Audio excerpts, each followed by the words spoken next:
சமுத்திரத்திலே பாதையாக பாலம் அமைத்த காவியம் அறிந்திருப்பீர்கள்.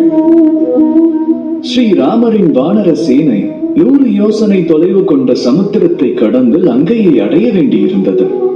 திறமை வாய்ந்த நலன் மற்றும் நீலன் இருவரும் பாலம் அமைக்கும் மார்க்கம் அறிந்திருந்தனர். எனினும் அதனை அமைப்பதுதான் எவ்வாறு? சமுத்திரமோ ஆழமானது.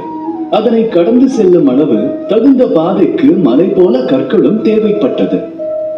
அப்போது நிகழ்ந்தது ஓர் அற்புதம்.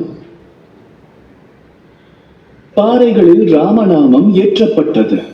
ராமநாமம் கொண்ட பாறைகள் சமுத்திரத்தில் வீசப்பட்டதும் அவைகள் மிதந்தன. ஆக அது ராமநாமத்தின் மகிமை என்று சிலர் கூறுவர். ஹரிநாராயணரின் அற்புதம் என சிலர் குறிப்பிடுவர். இருப்பினும் அதன் காரணம் ஸ்ரீராமரின் தூய குணம் மற்றும் மகத்துவ தன்மையாகும். அதுவே அவரின் அடையாளமானது.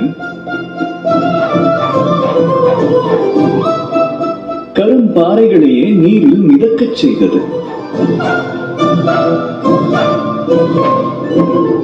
அதை போலவே எங்கு நாம் இருப்பதில்லையோ அங்கு நமது குணமே நமக்கான பிரதிநிதியாகிறது. நமது பெயருக்குரிய சக்தியினை நாமே உருவாக்கவும் இயலும். நமது நற்செயல்களினால், நல்ல குணங்களினால். இனி நிர்ணயம் தமதே.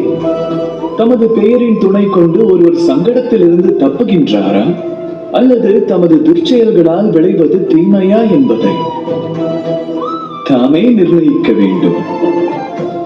ராதா ராதா.